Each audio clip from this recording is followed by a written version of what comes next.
यह कहानी एक ऐसी स्त्री की है जो अपने जीवन के हर मोड़ पर त्याग, पीड़ा और अकेलेपन से गुजरती है। एक युवा विधवा एक छोटे गांव की शांत गलियों में अपने अस्तित्व को खोज रही होती है जब चार साधु उसकी जिंदगी में आते हैं। यह कहानी आत्मा और प्रेम के संयोग, पीड़ा के रंग और एक नायिका की भावनात्मक यात्रा को दर्शाती है। सीता, जिसकी उम्र मात्र 28 साल थी, 3 साल पहले अपने पति को एक दुर्घटना में खो चुकी थी। वह गांव की सबसे सुंदर, संस्कारी और नर्म दिल वाली स्त्री मानी जाती थी। उसकी आंखों में हर समय एक सूनापन झलकता, जैसे उसकी आत्मा किसी गहरे अंधेरे में खो गई हो। पति की मौत के बाद ससुराल वालों ने उससे मुंह मोड़ लिया और मायके वालों ने भी यह कहकर हाथ खींच लिए कि अब उसकी किस्मत में अकेलापन लिखा है। गांव में उसकी एक छोटी सी झोंपड़ी थी जहां वो अपने हाथ से सिलाई कर कुछ पैसे कमाती और 2 वक्त की रोटी जुटाती।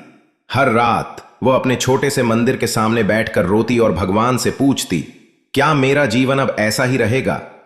एक दिन गांव में 4 साधु आए, ऋषि अत्रि, ऋषि गौतम, ऋषि भारद्वाज और ऋषि वशिष्ठ। उन्होंने गांव के बाहर एक पुराने शिव मंदिर में डेरा डाला।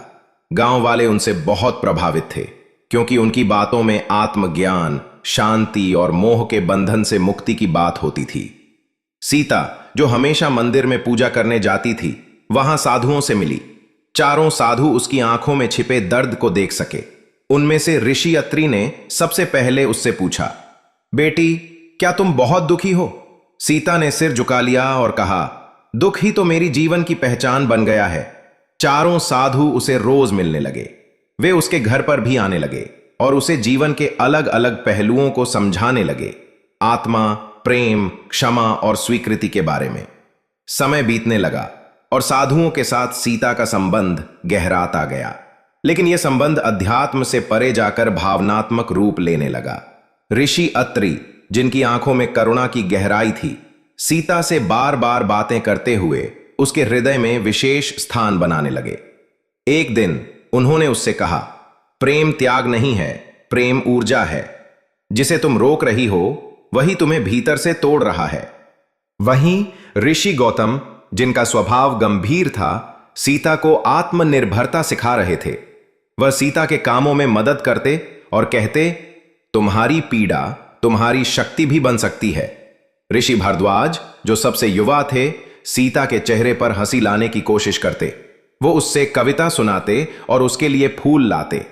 और ऋषि वशिष्ठ, सबसे वृद्ध और ज्ञानी, उसे अपने अनुभवों से समझाते कि हर रिश्ता सांस की तरह होता है, आता है, जाता है, लेकिन जीवन बनाए रखता है।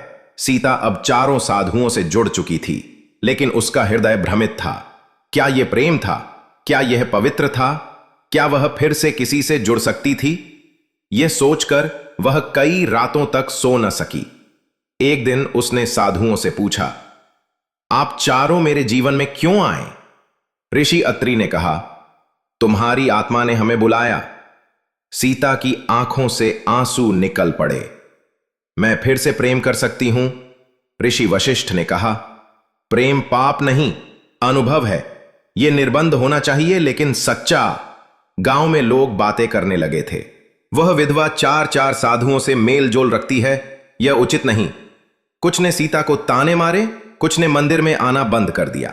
गांव का प्रधान भी उसके घर आया और धमकी दी कि यदि तुमने यह सब नहीं रोका तो तुम्हें गांव से निकाल दिया जाएगा।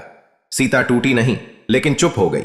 उसने साधुओं से मिलना कम कर दिया, मगर उनका प्रेम और सहयोग उसकी आत्मा में समाया हुआ था। ऋषि अत्रि ने उसे एक दिन कहा, हमें जाना होगा, यह समाज तुम्हें दुख देगा अगर हम यहां रहे, लेकिन जान लो, तुमने हमें बदल दिया है। चारों साधु रात को चले गए। सीता अकेली रह गई, लेकिन अब वो वही सीता नहीं थी। उसने गांव के बच्चों को पढ़ाना शुरू किया, औरतों को काम सिखाना शुरू किया और एक आश्रम शुरू किया, शक्ति निकेतन, जहां हर पीड़ित महिला को जगह मिलती। क्लाइमैक्स, प्रेम का पुनर्जन्म। 5 साल बीत गए। सीता अब एक प्रेरणा बन चुकी थी। एक दिन एक बालक उसके आश्रम में आया, साथ में एक वृद्ध साधु, ऋषि अत्रि। वो अब सन्यास छोड़ चुके थे।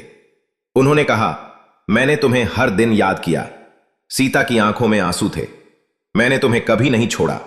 दोनों ने एक दूसरे के चरणों को छुआ। यह प्रेम अब सांसारिक नहीं, आत्मिक हो चुका था। यह कहानी बताती है कि प्रेम कोई रूप, रंग या संबंध नहीं देखता। यह आत्मा की पुकार होती है जो समय, समाज और नियमों से परे होती है। सीता और 4 साधुओं की यह कथा न केवल एक प्रेम गाथा है, बल्कि यह भी दर्शाती है कि पीड़ा जब प्रेम से मिलती है तो वह शक्ति बन